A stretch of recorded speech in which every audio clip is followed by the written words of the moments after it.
The morning sun painted the crystal towers of Verdania Prime in shades of gold and blue.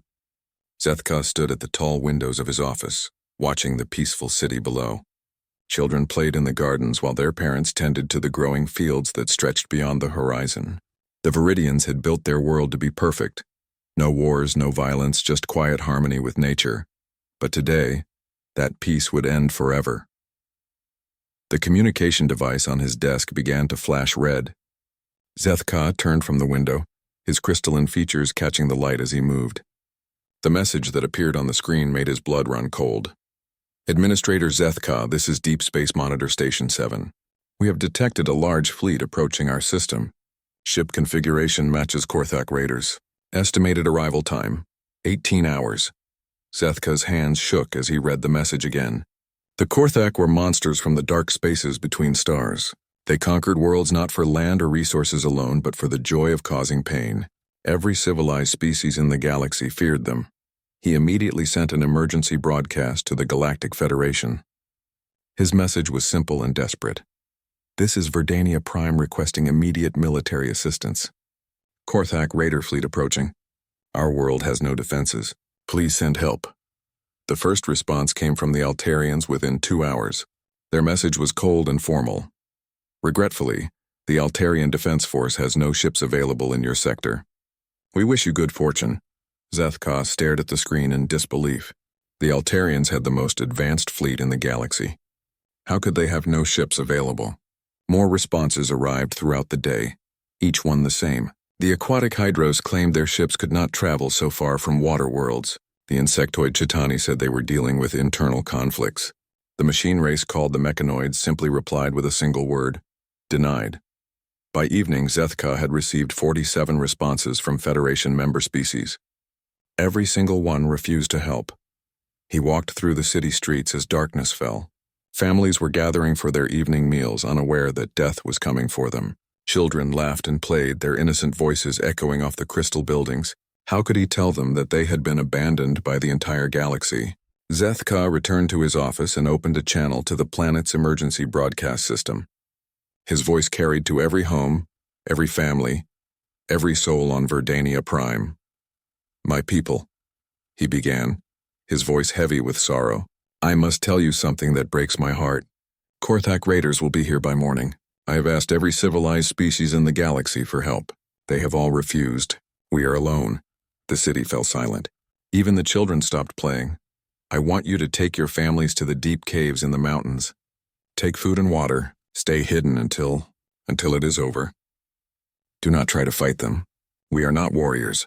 We never learned how to hurt others, and that has always been our strength. Today it may be our doom. All night streams of people moved toward the mountains. They carried their most precious belongings and their children. The elderly helped the young. No one panicked. Even facing death, the Viridians remained peaceful and orderly. Zethka stayed in his office watching the evacuation. His communication system continued to receive messages from across the galaxy. Scientists offered to study Korthak behavior after the attack. Historians requested permission to document the fall of Verdania Prime. Merchants asked about purchasing salvage rights to the ruins, but no one offered to help. As dawn approached, Zethka made one final broadcast. This time he did not use official Federation channels. Instead, he transmitted on open frequencies that reached into the wild spaces at the galaxy's edge. Places where strange species lived, species that the Federation feared or ignored. This is Verdania Prime, he said into the darkness. We are a peaceful people who have never harmed anyone. Korthak Raiders are coming to destroy us. Our children hide in caves while monsters approach from space. The Federation has abandoned us. If anyone out there can hear this message, please. We have nothing to offer except our gratitude. We do not ask you to die for us. We only ask that someone remember we existed. Someone remember that we tried to live in peace. The transmission ended. Zethka turned off the communication system and walked to his window one last time. The first Korthak ships were appearing in the sky like dark stars falling toward the planet. In the mountains, Viridian families huddled together in the deep caves. Parents told their children old stories about brave warriors from distant worlds who fought evil across the galaxy. But everyone knew these were just stories. In the real galaxy, When peaceful people were threatened, no one came to help. The Korthak ships landed with thunder that shook the ground. Their hulls were black as space itself, covered in spikes and weapon ports. Steam rose from their hulls as they cooled in the morning air. Zethka watched the landing ramps lower. The first Korthak warriors emerged into the sunlight. They were massive creatures, twice the height of a Viridian, with thick scales and claws that could tear through metal. They carried weapons that could burn through solid rock. The creatures looked around at the empty city and roared with laughter. They had expected to find cowering civilians. Instead, they found only silence and abandoned buildings. But Zethka knew the silence would not last. The Korthak had sensors that could find life signs anywhere on the planet. They would hunt down every Viridian family no matter how deep they hid. He closed his eyes and whispered a prayer to the stars. Let someone remember us kindly. Let someone know we tried to be good. Outside, the monsters began their hunt. In the deep caves, children asked their parents when the brave warriors from the stories would come to save them. The parents had no answer. They held their children close and tried not to cry. Far above them, in the cold space between worlds, something heard Zethka's final message. Something that had been traveling through the darkness for weeks. Returning from a mission at the galaxy's edge, something that did not belong to the Federation. Something from a world so dangerous that most species refused to believe it existed. The message reached the ship's communication array just as the crew was preparing to enter hyperspace for the long journey home. The captain read the desperate plea from Verdania Prime and made a decision that would change the galaxy forever. The ship changed course, heading toward a small blue-green world that no one else would save. The sun rose over Verdania Prime, but no Viridians saw its beauty. They were all hidden deep underground, listening to the terrible sounds echoing from the surface above. War Chief Brutax stood on the steps of what had been the government building. He was enormous even by Korthak standards, with scars covering his thick hide and teeth filed to sharp points. His yellow eyes surveyed the empty city with amusement. Cowards, he growled to his lieutenant. They run like insects when the light comes on. His soldiers laughed, their voices like grinding metal. They had conquered 47 worlds before this one. Each time was the same. The weak species would hide, beg, or try to bargain. It never mattered. The result was always the same. Begin the hunt, Brutax ordered. Find every cave, every hiding place. I want them all alive. Dead slaves are worthless. The Korthak moved through the city like a plague. They kicked down doors and smashed windows, looking for anyone who might have stayed behind. They found nothing but empty homes with half-eaten meals still on tables. But they had sensors that could detect life from miles away. Teams of hunters loaded into flying vehicles and headed toward the mountains where the readings were strongest. In the deepest cave of Mount Carroll, Zethka sat with 300 of his people. The children cried softly while their parents tried to comfort them. The air was thick and hard to breathe. They had been hiding for hours, and already the smallest children were getting sick. Administrator, whispered Velani, a teacher who had brought 12 of her students to safety. My sensors detect movement above us. They are getting closer. Zethka nodded sadly. He had known this moment would come. The Korthak had technology that could find them anywhere. How long do we have? Perhaps an hour. Maybe less. Around them, families held each other closer. They had all heard stories of what the Korthak did to their prisoners. The lucky ones became slaves in the deep mines. The unlucky ones became entertainment for Korthak warriors who enjoyed causing pain. Tell me a story, said a small voice. It was Lenka, barely old enough to walk. She looked up at Zethka with eyes that still held hope. Zethka picked up the child and sat her on his lap. Around them, other children gathered close. If these were to be their last moments of peace, he would make them good ones. Long ago, he began, there were warriors who traveled between the stars. They came from worlds so dangerous that simply surviving there made them stronger than anyone else in the galaxy. When peaceful people were threatened, these warriors would come to help. They asked for nothing in return except the chance to do what was right. Are they real? Asked another child. Zethka looked toward the cave entrance where the sounds of approaching hunters grew louder. I do not know, little one, but I hope they are. Above them, the first Korthak hunting party reached the mountain. Their sensors showed hundreds of life signs hidden in the caves below. The hunt leader, a cruel creature named Scarfang, smiled as he studied the readings. Like fish in a barrel, he laughed. Send the gas down first.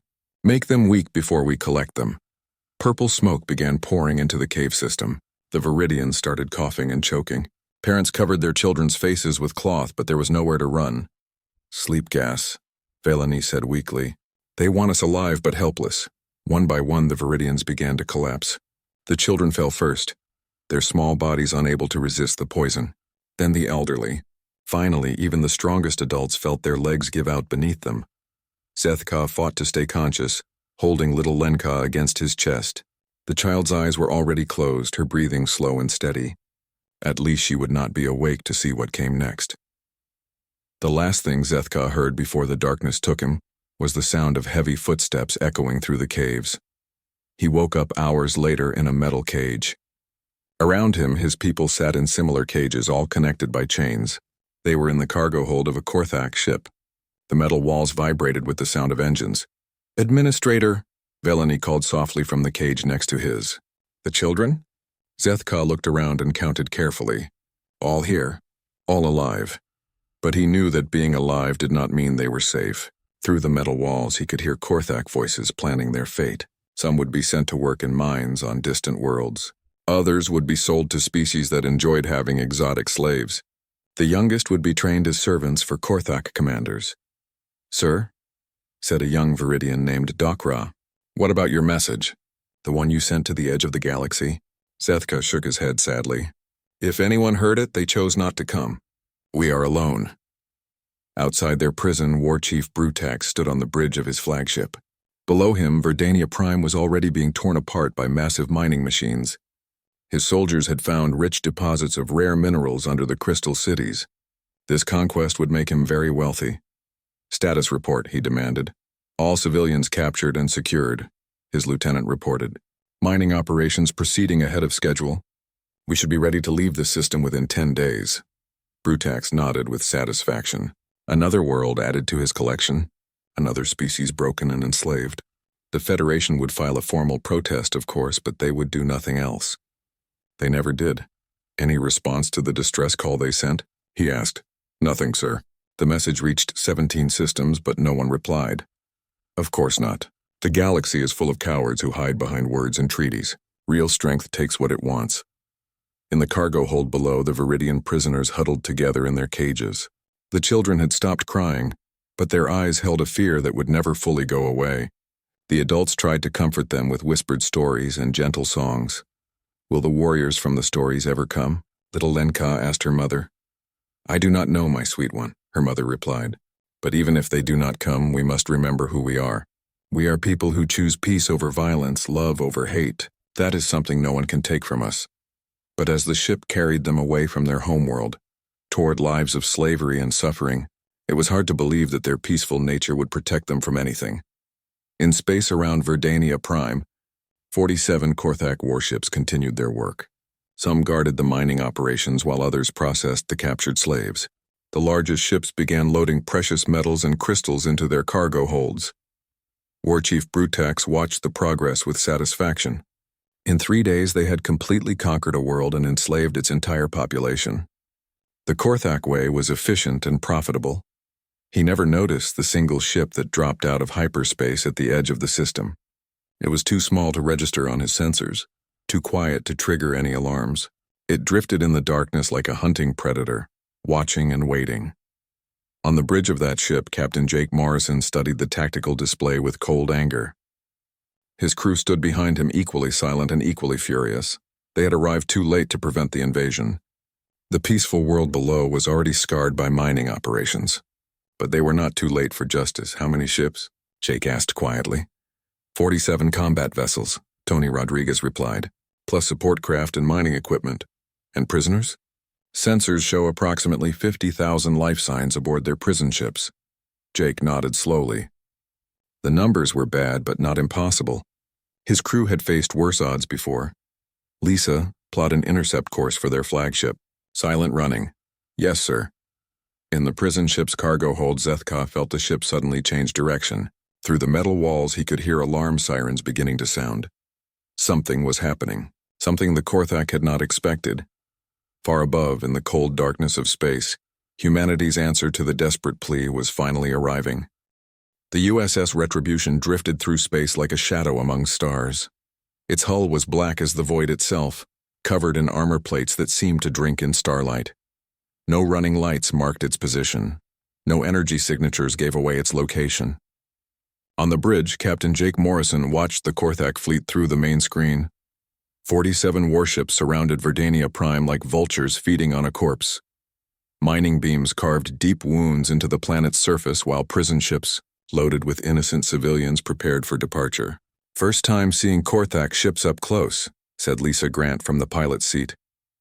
Her hands moved steadily over the controls, keeping their ship invisible to enemy sensors. "They're as ugly as the stories say. Ugly ships for ugly souls," replied Tony Rodriguez. The weapons officer checked his targeting systems for the 100th time. Every gun on the ship was loaded and ready. Jake studied the tactical display. His ship was tiny compared to the enemy fleet. The Retribution was a deep space patrol vessel, designed for stealth and speed rather than massive firepower. Against 47 warships, any sane captain would call for reinforcements and wait. But Jake Morrison had not become sane during his years fighting across the galaxy. He had become something much more dangerous. "Kate, how are our experimental systems?" he asked. Kate Sullivan looked up from her engineering station. "All green, Captain. The new weapons are charged and ready. Shields are at maximum. The Xerion technology we captured is working perfectly." "Danny, medical bay ready?" Danny Walsh nodded from his position at the medical station. "Ready for casualties, sir. Though I hope we won't need it." Jake turned back to the main screen. Somewhere in those prison ships were 50,000 innocent people who had never hurt anyone. Children who would grow up as slaves if he failed. Parents who would never see their homeworld again. "Intercept message from the lead Korthak ship," Lisa reported. "They're demanding surrender from something called the unknown vessel." "They know we're here?" Tony asked, surprised. "No," Jake replied. "They're talking to ghosts. Korthak sensors are good, but not that good. They probably detected a sensor echo or space debris." The communication system crackled to life. War Chief Brutax's voice filled the bridge, speaking in the harsh Korthak language that sounded like grinding metal. "Unknown vessel, you will identify yourself immediately or be destroyed. This system is under Korthak control. You have 30 seconds to comply." Jake smiled, but there was no warmth in it. "Open a channel." "Channel open, sir."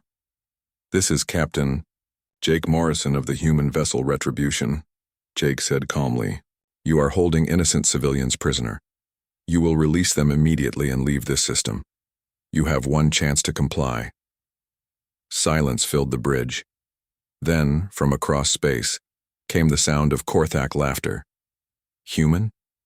Brutax's voice was filled with amusement. "I have never heard of this species. One small ship threatens the entire Korthak fleet. Your species must be very stupid or very brave." "We're neither," Jake replied. "We're just very angry." More laughter echoed from the speakers.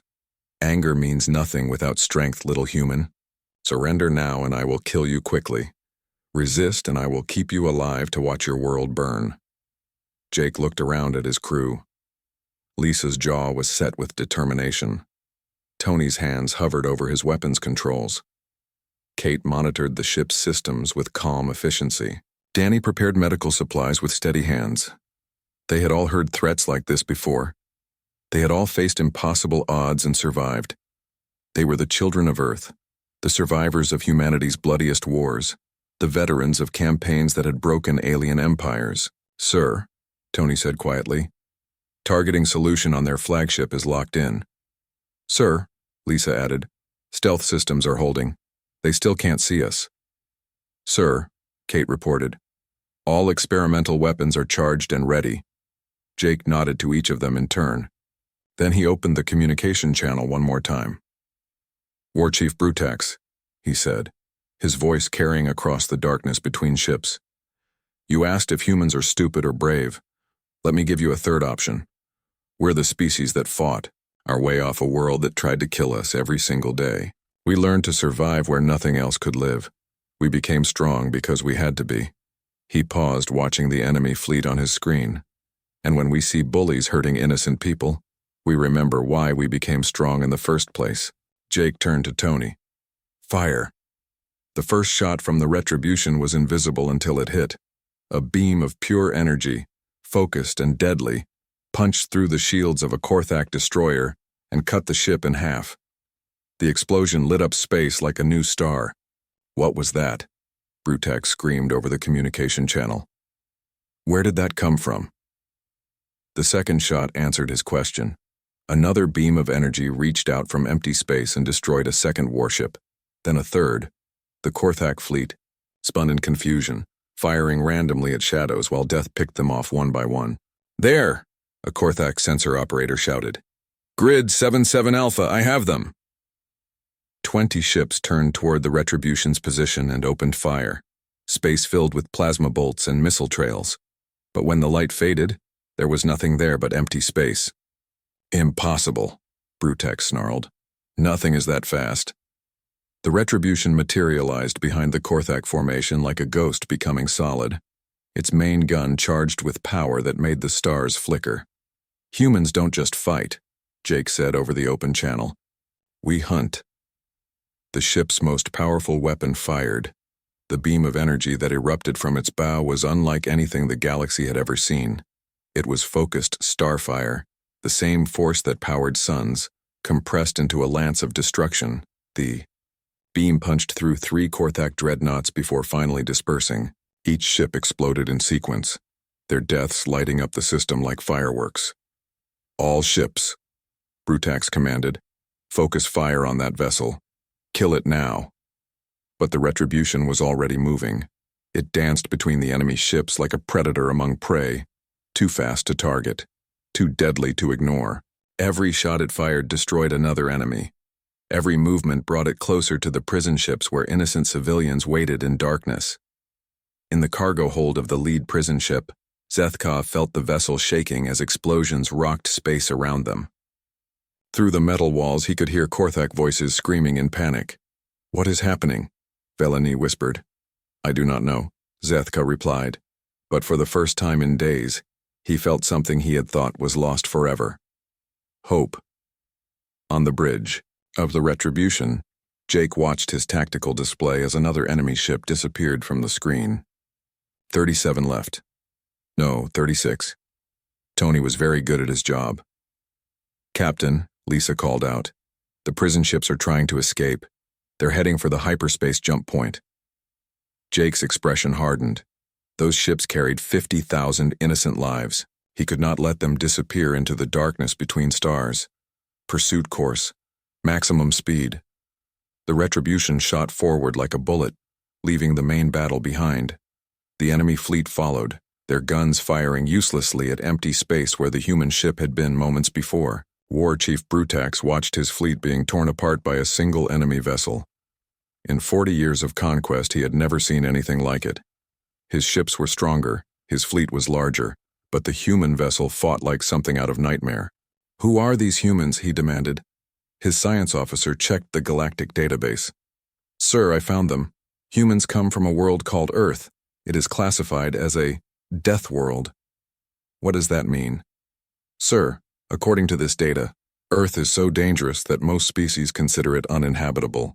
The environment there is so hostile that anything surviving long enough to evolve intelligence becomes incredibly strong and adaptable. Brutak stared at the main screen where another of his ships exploded. You mean their entire species evolved in hell? Yes, sir. The Federation classifies them as too dangerous for normal contact. Most species refuse to believe they exist.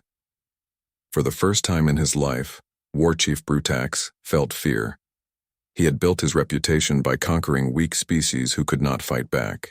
Now he faced something that had been forged in fire and tempered by constant death, something that had heard the cries of innocent people and chosen to help, something that would not stop until every last Korthak ship was destroyed. In the darkness ahead, the prison ships fled towards safety. But the Retribution was faster, deadlier, and absolutely relentless. The children of Earth had come to war. The Retribution caught up with the fleeing prison ships just as they reached the edge of the system. The massive vessels were trying to charge their hyperspace drives, desperate to escape with their valuable cargo of slaves. Block their jump coordinates, Jake ordered. I want them trapped. Lisa's fingers danced over her controls, jamming their navigation systems now. They're stuck. The lead prison ship spun around to face the approaching human vessel. Its captain, a scarred Korthak named Bloodclaw, opened a communication channel. Stay back, human, he snarled. One wrong move and I will kill every prisoner on this ship. 50,000 lives will end because of your interference. Jake's voice was steady and cold. You're going to release those prisoners. Then you're going to surrender. Then you're going to pray that I'm feeling merciful. Bloodclaw laughed, showing rows of sharp teeth. You have one small ship. I have 3 prison vessels and 12 escort fighters. Surrender now and I will only kill half the prisoners. Tony, Jake said quietly, can you disable their weapons without breaching the prisoner compartments? Tony Rodriguez studied his targeting computer. The prison ships were huge, but their design was simple. Weapons and engines at the back, prisoner holds in the middle, command sections at the front.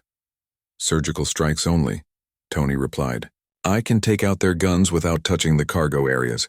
Do it. The Retribution's guns fired with perfect precision. Thin beams of energy reached across space and sliced through weapon mounts and engine ports. Within seconds, all 3 prison ships were floating helpless, their weapons destroyed and their engines dead. Impossible, Bloodclaw whispered. No one shoots that accurately in combat. You've never fought humans before, Jake replied. We learned to shoot straight because missing meant dying. And we learned to be precise because innocent people's lives depend on it. The 12 escort fighters swarmed toward the Retribution, firing plasma bolts and missiles. But they were used to fighting Federation ships that moved in straight lines and relied on shields for protection. The human vessel danced between their attacks like water flowing around rocks. Lisa threw the ship into a spiraling dive that should have torn it apart. Instead, the Retribution's hull sang with stress but held together. She pulled up at the last second, bringing Tony's guns to bear on the nearest fighter. The enemy craft exploded in a brief flash of light. 11 left, Tony reported calmly. The remaining fighters tried to surround the Retribution, but Jake had fought in 3-dimensional battles across a dozen star systems. His crew moved as one, each person knowing their job perfectly. Kate kept the engines running at impossible speeds. Danny monitored the crew's vital signs to make sure the high-gravity maneuvers did not kill them. Lisa flew like the ship was part of her own body. Tony fired with the precision of a surgeon and the ruthlessness of a soldier. One by one, the escort fighters died. Captain, Lisa called out. The main Korthak fleet is approaching. 34 ships coming in fast. Jake looked at the tactical display. They had maybe 10 minutes before the enemy fleet arrived. 10 minutes to rescue 50,000 prisoners from 3 heavily armored ships. Change of plans, he announced. We're going aboard. His crew stared at him. Kate was the first to speak. Sir, boarding action against a ship that size? With just the 5 of us? The 5 of us have done worse, Jake replied. Remember the Zirian fortress? The Battle of Proxima Station? This is just another day at the office, he turned to Danny. Medical kit and trauma supplies. We'll have wounded civilians to treat. Already packed, Danny said, patting the large bag at his side. Kate, I need you to keep the ship ready for a fast departure. Lisa, bring us alongside their docking port. Tony, you're with me. We're going to have a conversation with Bloodclaw about proper treatment of prisoners. The Retribution moved up against the side of the lead prison ship, like a small fish approaching a whale. Its docking tube extended and locked onto the Korthak vessel's airlock with a solid clang. Jake and Tony suited up in combat armor that had been designed for fighting in the worst conditions imaginable. The plates were scarred from countless battles, but they had never failed to bring their wearers home alive. Remember, Jake said as they approached the airlock, minimum necessary force. We're here to rescue people, not to satisfy our anger. Tony nodded, but his grip on his weapon was tight. He had seen what the Korthak did to their prisoners. Some of those children in the cargo hold were younger than his own daughter back on Earth. The airlock opened with a hiss of escaping air. Beyond it was a metal corridor lined with weapon ports and guard stations. A dozen Korthak warriors waited for them, armed with plasma rifles and neural whips. Surrender now and your deaths will be quick, growled their leader. Jake and Tony looked at each other. Then they moved. What happened next would be talked about in bars and military academies across the galaxy for decades to come. The 2 humans flowed through the corridor like liquid death, their weapons firing with impossible accuracy. They moved together as if they shared one mind, covering each other's backs and advancing steadily toward their goal. The Korthak had size, strength, and numbers. The humans had speed, training, and the terrible fury of people who had seen too much innocent suffering. The fight lasted less than 2 minutes. When it was over, 12 Korthak warriors lay unconscious on the deck. Jake and Tony stood over them without a scratch on their armor. "Stun settings," Jake said, answering Tony's unasked question. "They'll live." They moved deeper into the ship, following signs that led toward the cargo areas. More guards tried to stop them. Each group fell faster than the last, as if the humans were learning and adapting with every battle. In the cargo hold, Zethka heard the sounds of fighting echoing through the ship. Plasma fire, shouting voices, and then sudden silence. The pattern repeated again and again, getting closer each time. "Someone is fighting the Korthak," Veleny whispered. "But who?" Before Zethka could answer, the cargo bay doors burst open. 2 figures in black armor stepped through the smoke, their weapons ready but not aimed at the prisoners. The lead figure removed his helmet, revealing a scarred human face with kind eyes. "My name is Captain Jake Morrison," he said in perfect Viridian. "We received your distress call. We're here to take you home." Silence filled the cargo hold. Then little Lenka spoke up from her mother's arms. "Are you the warriors from the stories?" Jake knelt down so he was at the child's eye level. "We're just people who heard that you needed help." "But you came," Zethka said, his voice filled with wonder. "After everyone else said no, you came." "Someone has to," Jake replied simply. He turned to Tony. "Get these locks open. We need to move fast."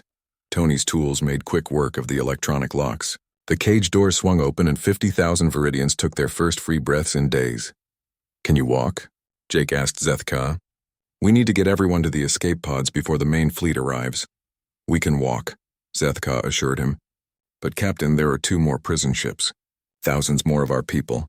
Jake's expression hardened. "Then we'd better hurry." The next 20 minutes were a blur of action.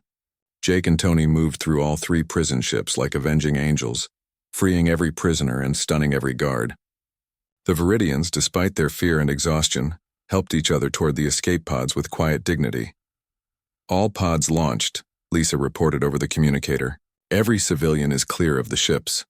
Jake and Tony ran for their own ship as the Korthak main fleet appeared on the horizon.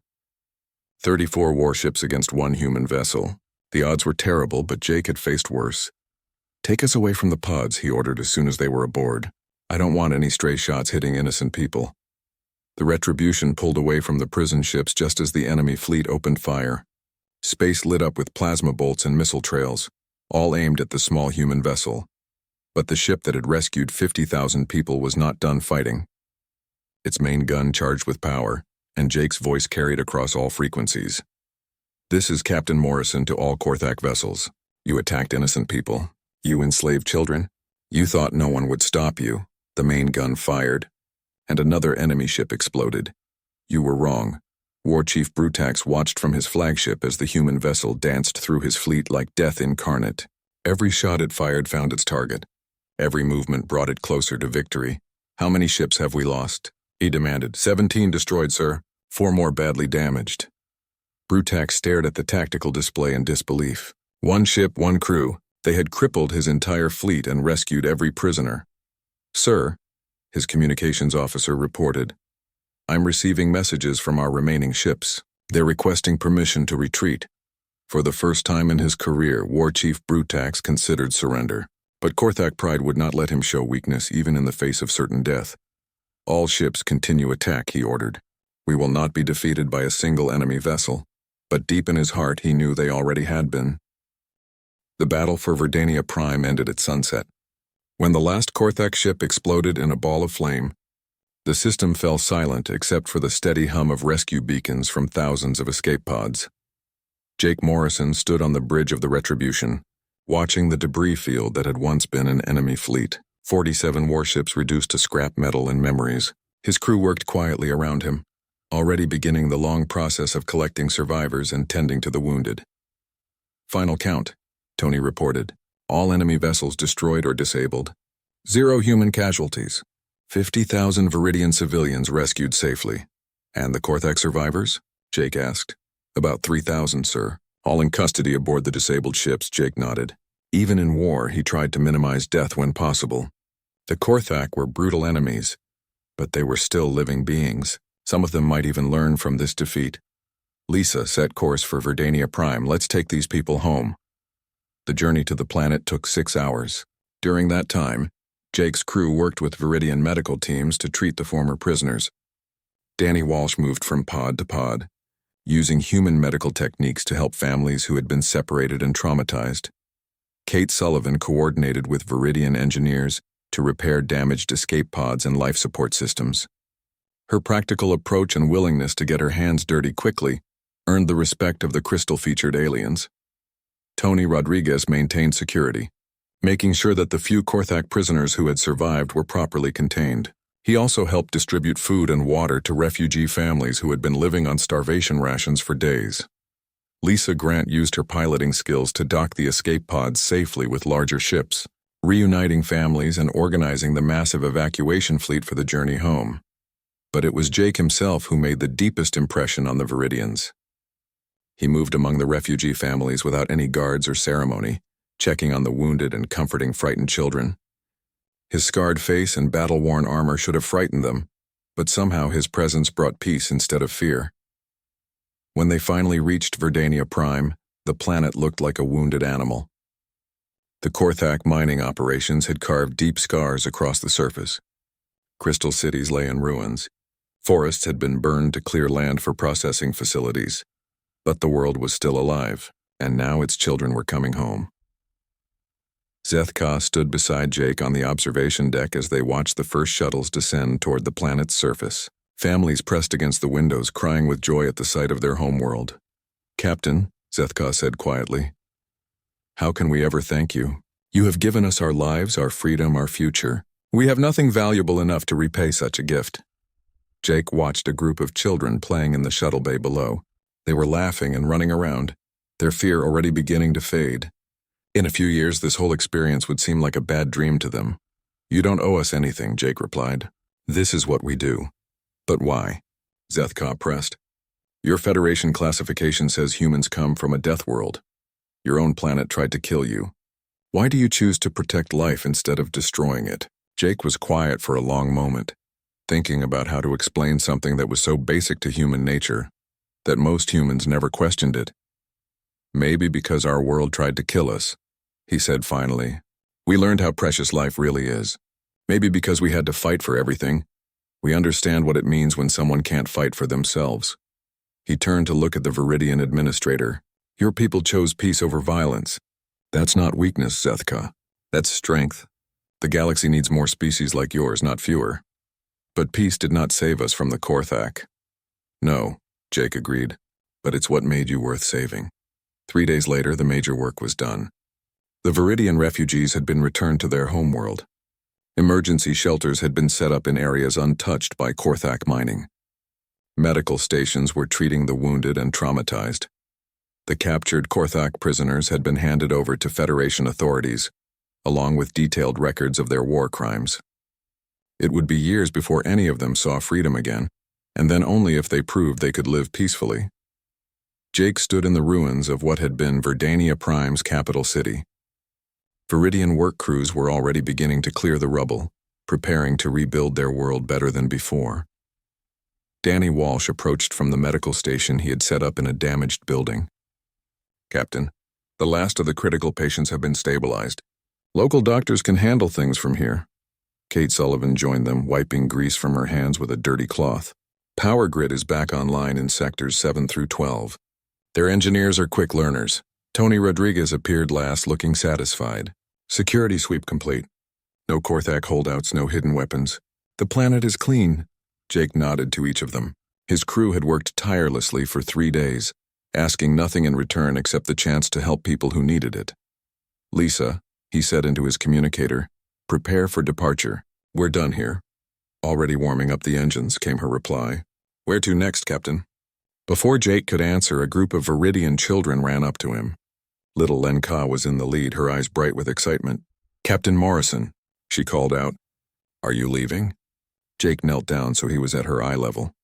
"We have to. There might be other people out there who need help." "Will you come back?" another child asked.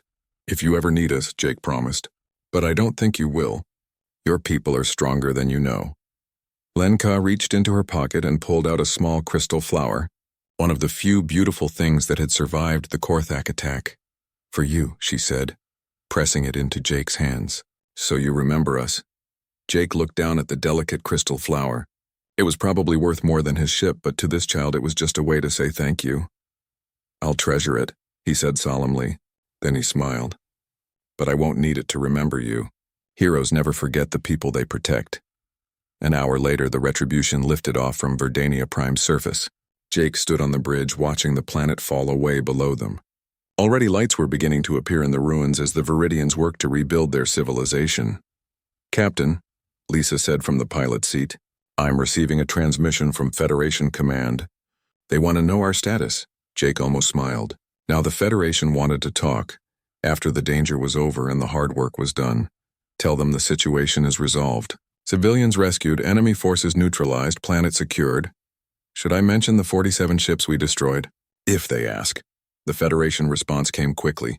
It was a formal message of gratitude, along with a polite suggestion that human forces should coordinate with Federation Command before taking independent action in the future. Jake deleted the message without reading it completely. "Sir," Tony said from his weapon station, "we're receiving a priority signal from long-range sensors. Distress call from the Altair system. Pirates attacking civilian transports." Jake looked around at his crew. They were tired from 3 days of non-stop work. They had every right to rest, to return to Earth for leave and repairs. But somewhere in the Altair system, innocent people were calling for help. And the Federation would probably be too busy with budget meetings to respond quickly. Lisa set course for Altair, maximum speed. "Yes, sir." As the Retribution jumped to hyperspace carrying its crew toward another crisis, word of the Battle of Verdania Prime spread across the galaxy. The story changed with each telling, but the basic facts remained the same. When peaceful people cried for help, no one answered. No one except a single human ship, the Galactic Federation, embarrassed by their failure to protect one of their member worlds, quietly added a new protocol to their emergency procedures. In cases of extreme threat where Federation assets are unavailable, consider contacting human military forces. The Korthak Raider clans, meanwhile, added a new entry to their target databases. Species, human. Home system, Sol. Threat level, avoid all contact. Do not engage under any circumstances. But perhaps most importantly, the story became legend among the peaceful species of the galaxy. Parents told their children about the warriors from the Deathworld who chose to protect instead of conquer. Teachers used the tale to explain that true strength meant helping those who could not help themselves. And in the deepest caves of 100 worlds, when children asked if the monsters would ever come for them, their parents could say with confidence, "If they do, someone will hear our call for help. Someone who remembers what it means to do the right thing." The USS Retribution continued its patrol of the galaxy's edge, its crew ready to answer the next distress call, because somewhere among the stars someone was always in trouble, and humans had never been very good at ignoring cries for help. On Verdania Prime, Zethka stood in his rebuilt office, watching his people work to restore their world. On his desk sat a small hologram of the human ship that had saved them all. Sometimes late at night he would look up at the stars and wonder where Captain Morrison and his crew were. What battles were they fighting? What innocent people were they protecting? He never doubted that they were still out there, still answering calls for help that no one else would answer. After all, that was what Deathworlders did.